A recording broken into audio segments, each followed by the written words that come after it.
এবাৰ মুখ্যমন্ত্ৰী ডক্টৰ হিমন্ত বিশ্ব শৰ্মাই লুৰিণজ্যোতি গগৈক বিশেষ আহ্বান জনাইছে। অসমীয়া জাতি শেষ নকৰিবলৈ আহ্বান জনাইছে। শেহতীয়াভাৱে লুৰিণজ্যোতি গগৈয়ে যিবোৰ বিষয়ক লৈ মাত মাতিছে সেই বিষয়বোৰক লৈ মাত মতাৰ সময়ত অসমীয়া জাতিক লৈ যিটো সময়ত চিন্তা কৰা হৈছে সেই সময়ত সেইবোৰ বিষয়ত মাত মাতি অসমীয়া জাতিটোক যাতে শেষ কৰিবলৈ চেষ্টা নকৰে সেইবাবে লুৰিণজ্যোতি গগৈক বিশেষ আহ্বান জনাইছে মুখ্যমন্ত্ৰী ডক্টৰ হিমন্ত বিশ্ব শৰ্মাই। আঁতৰি থাকিবলৈ কৈছে, অসমীয়া জাতিক ধ্বংস কৰা কামবোৰৰ পৰা আঁতৰি থাকিবলৈ কৈছে লুৰিণজ্যোতি গগৈক। সন্দেহযুক্ত লোকৰ পৰা মুক্ত কৰি বনাঞ্চল বা ভিজিআৰ পিজিআৰক আমি উভতাই দিছো। ধন্যবাদ দিব নোৱাৰে, নালাগে, সমালোচনা নকৰিব, কাৰণ অসমীয়া জাতি যদি আমাৰ ভাৰতীয় জাতি সত্তা ইয়াত জীয়াই থাকিব লাগে, এইটোৱে আমাৰ শেষ সুযোগ।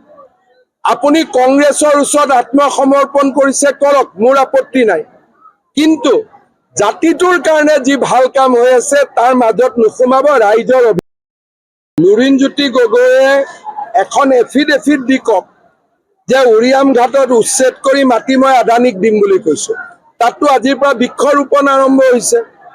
গৰুখুটিৰ মাটি কি উচ্ছেদ কৰি আমি আদানী আম্বানীক দিছো নেকি? লুৰিণজ্যোতি গগৈৰ দৰে ব্যক্তিসকলে লাজ পাব লাগে যে তেওঁলোকে নিজক অসমীয়া বুলি কয়।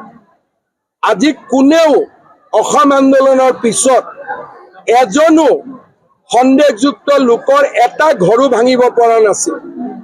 মই 1,29,000 বিঘা মাটি সন্দেহযুক্ত লোকৰ পৰা মুক্ত কৰি বনাঞ্চল বা ভিজিআৰ পিজিআৰক আমি উভতাই দিছো। ধন্যবাদ দিব নোৱাৰে, নালাগে, সমালোচনা নকৰিব, কাৰণ অসমীয়া জাতি যদি আমাৰ ভাৰতীয় জাতি সত্তা ইয়াত জীয়াই থাকিব লাগে, এইটোৱে আমাৰ শেষ সুযোগ। আপুনি কংগ্ৰেছৰ ওচৰত আত্মসমৰ্পণ কৰিছে, কৰক, মোৰ আপত্তি নাই, কিন্তু জাতিটোৰ কাৰণে যি ভাল কাম হৈ আছে তাৰ মাজত নোসোমাব ৰাইজৰ অভিশাপ পাব।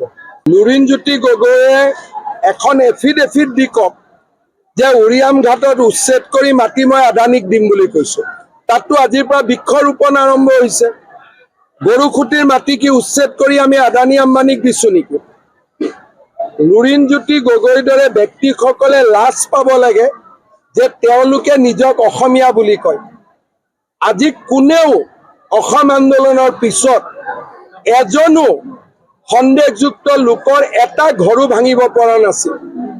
মই 1,29,000 বিঘা মাটি সন্দেহযুক্ত লোকৰ পৰা মুক্ত কৰি বনাঞ্চল বা ভিজিআৰ পিজিআৰক আমি উভতাই দিছো। ধন্যবাদ দিব নোৱাৰে, নালাগে, সমালোচনা নকৰিব, কাৰণ অসমীয়া জাতি যদি আমাৰ ভাৰতীয় জাতি সত্তা ইয়াত জীয়াই থাকিব লাগে, এইটোৱে আমাৰ শেষ সুযোগ। আপুনি কংগ্ৰেছৰ ওচৰত আত্মসমৰ্পণ কৰিছে, কৰক, মোৰ আপত্তি নাই, কিন্তু জাতিটোৰ কাৰণে যি ভাল কাম হৈ আছে তাৰ মাজত নোসোমাব ৰাইজৰ অভিশাপ পাব।